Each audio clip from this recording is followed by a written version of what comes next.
ça, donc je m'appelle Aurélien Soulard, je suis lead développeur PHP chez Ageval Solutions. Ageval Solutions, c'est une entreprise angevine qui édite un logiciel de gestion de la qualité, principalement dans le secteur du médico-social. Donc le titre de mon talk qui est un petit peu trompeur, c'est pas moi qui devais le faire à la base, ça va toujours parler plutôt d'éco-conception. Des impacts environnementaux du numérique des impacts environnementaux numériques, et qu'est-ce qu'on peut faire nous en tant qu'acteurs pour essayer de limiter ces impacts. On va commencer par quelques chiffres auxquels vous devez être familiers, on en entend un peu parler dans les médias. Donc d'après le collectif Green IT, aujourd'hui le numérique dans le monde représente environ 4% des émissions de gaz à effet de serre, aussi environ 4% de la consommation d'énergie primaire. Donc l'énergie primaire, c'est de l'énergie présente dans la nature qui est transformée en énergie secondaire, celle qu'on utilise pour produire de l'électricité par exemple. Également 0,2% de la consommation d'eau. C'est également responsable en grande partie de l'épuisement des ressources abiotiques. Donc les ressources abiotiques, qu'est-ce que c'est? Ce sont les ressources qui, à l'échelle de l'humanité, sont épuisables. Et également en France, d'après l'INSEE, il y a eu environ en 2017 750 000 tonnes de déchets électriques et électroniques qui ont été collectés. À titre de comparaison, en 2014, c'était 500 000 tonnes. Et la part des déchets électroniques est de plus en plus forte dans ces déchets collectés. Ces chiffres-là, dit comme ça, paraissent pas forcément importants. 4%, c'est pas grand-chose, mais c'est à mettre en contraste avec d'autres chiffres. Par exemple, certains écologistes parlent beaucoup de l'aviation comme étant un épouvantail de l'écologie. Ça représente également aussi environ 4% des émissions de gaz à effet de serre. Et contrairement à l'aviation dont la part va faire, je pense, que baisser, le numérique, tous les experts s'accordent à dire que la part va augmenter. On vit un peu dans une époque de révolution numérique. Et donc d'après le collectif Green IT, l'impact du numérique entre 2010 et 2025 va doubler. Et d'après le rapport remis par le Sénat l'année dernière sur l'impact en France du numérique sur l'écologie, entre 2020 et 2040, l'impact va être multiplié par 3 sur les émissions de gaz à effet de serre et sur la consommation d'énergie primaire.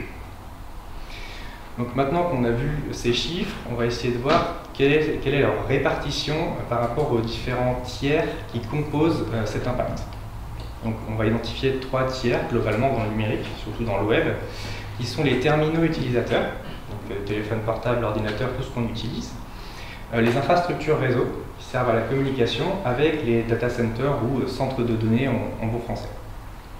Je ne sais pas si vous voyez correctement les chiffres, mais globalement ce qui ressort de ce graphe, c'est que la part des terminaux utilisateurs dans l'impact environnemental est la plus forte, entre 60 à 80% de l'impact. Ensuite, les infrastructures réseau et les data centers représentent à peu près entre 15 et 20% en fonction des études.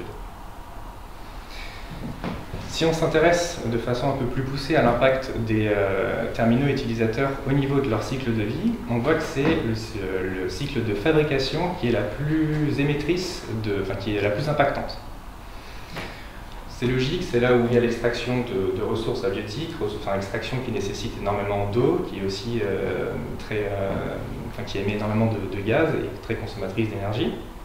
La part d'utilisation est relativement contenue. Une fois qu'on a vu ces chiffres, on peut voir qu'il y a un levier qui, moi je trouve, se dégage pour essayer de réduire l'impact du numérique. Ça va être d'essayer d'allonger la durée de vie des équipements et surtout des terminaux utilisateurs. Pour l'instant, ce n'est pas la tendance du moment, la tendance est plutôt à la baisse de la durée de vie des terminaux.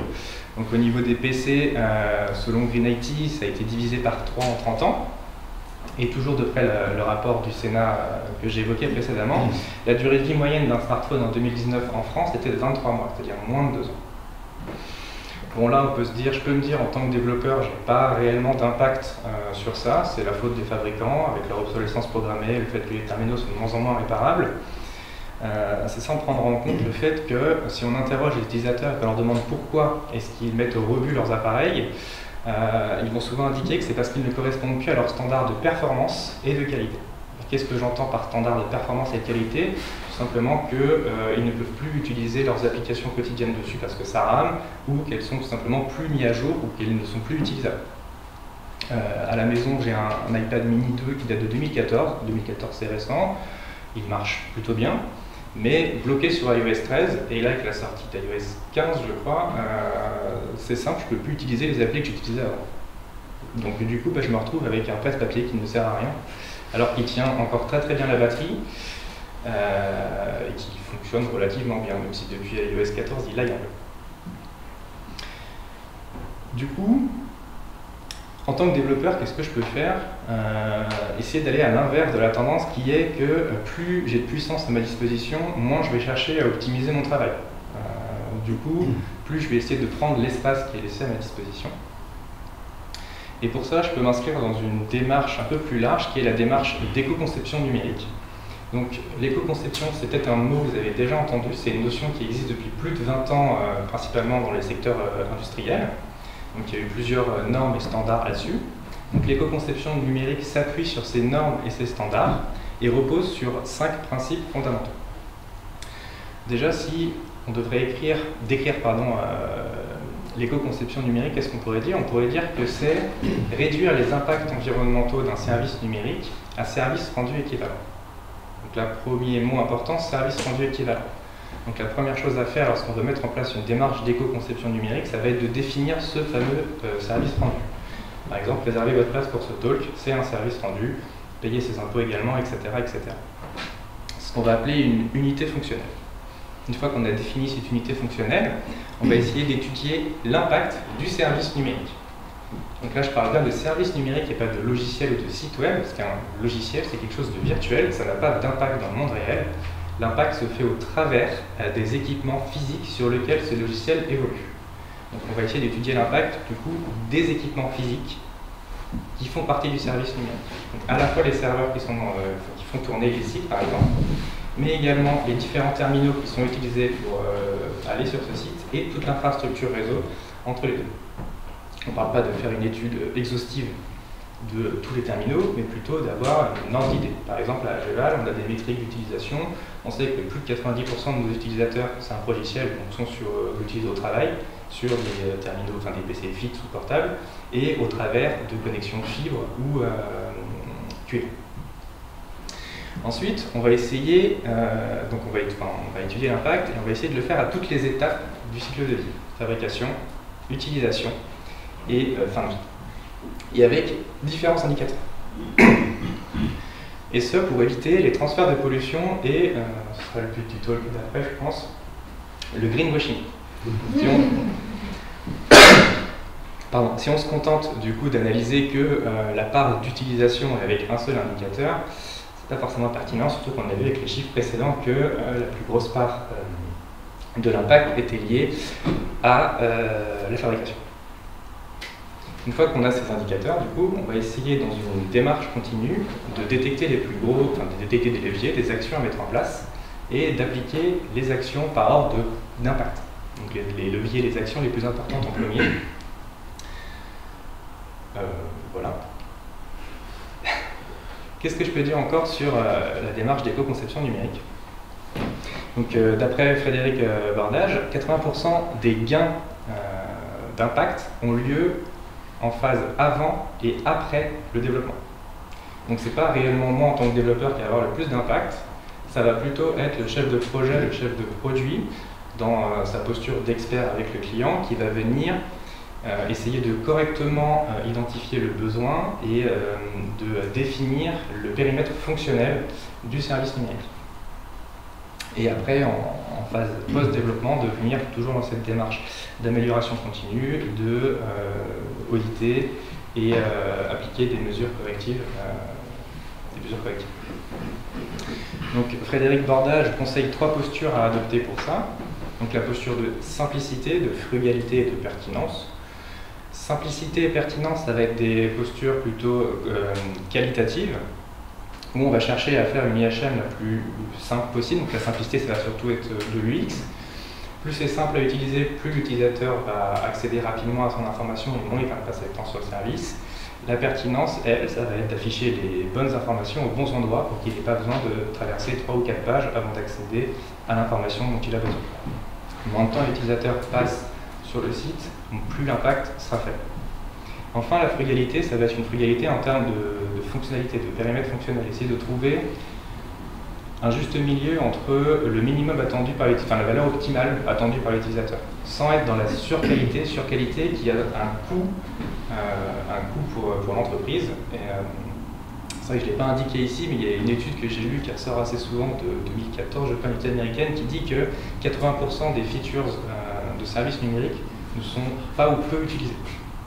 Donc là, on est dans de la surqualité, ça a eu un coût pour l'entreprise et pour l'environnement pour elle. Dans cette optique, l'approche Mobile First est une bonne approche, si et seulement si on s'arrête là, au niveau de la définition du périmètre fonctionnel. Pourquoi est-ce que c'est une bonne approche? Tout simplement parce que les terminaux mobiles sont, de par leur nature, moins performants que des PC et également avec une taille d'écran plus restreinte. Du coup, quand on va réfléchir au périmètre fonctionnel, on va être contraint par ces terminaux. Donc le fait d'être contraint va faciliter l'approche sur la frugalité en termes de fonctionnalité. Donc comment mettre en place cette démarche? Donc il y a deux cas de figure. Si jamais le logiciel n'existe pas encore ou c'est dans le cadre d'une refonte, donc la prise en compte de l'éco-conception doit être faite dès le début. Comme je disais, l'impact du chef de projet ou du chef de produit va être très très forte. Au niveau de la définition du périmètre fonctionnel. Ensuite, il va falloir mettre en place un référentiel, un barème, afin de pouvoir mesurer, contrôler plutôt la mise en œuvre de celui-ci, et de l'ajouter au cahier des charges techniques. Développer le logiciel en respectant des bonnes pratiques de développement, si possible former les développeurs aux bonnes pratiques d'éco-conception. Et enfin, contrôler la mise en œuvre du référentiel. Si le logiciel existe déjà, ça va être un tout petit peu plus compliqué. Il va falloir mettre en place d'abord un audit. À partir de ces audits, vont ressortir certains indicateurs et certaines mauvaises pratiques. Par ordre de priorité, on va chercher à les traiter. Donc, mise en œuvre de l'audit, et après contrôle et mesure du ROI. Et ce, de façon cyclique, toujours dans cette démarche d'amélioration continue. Au niveau des outils de mesure pour l'audit, même si rien ne remplacera un expert, il existe quelques outils aujourd'hui sur le web qui permettent d'avoir quelques informations. Donc, au niveau de la maturité d'éco-conception, il y a Ecometer. EcoIndex et GreenSpector, eux, vont plutôt mesurer la performance de l'éco-conception, GreenSpector étant un outil privé et payant. GTmetrix, lui, certaines personnes qui le connaissent, il est plus là pour mesurer la rapidité d'une page et également vérifier la mise en place de certaines bonnes pratiques, ce qui peut être très intéressant toujours dans cette démarche d'éco-conception. Et un truc tout bête, tout simplement vérifier que son DOM correspond au standard de la W3C. Toutes les erreurs entraînent une correction de la part du navigateur, ce qui gaspille des ressources inutilement et peuvent même altérer l'expérience de l'utilisateur. Et c'est tout pour moi. Est-ce que vous avez des questions ?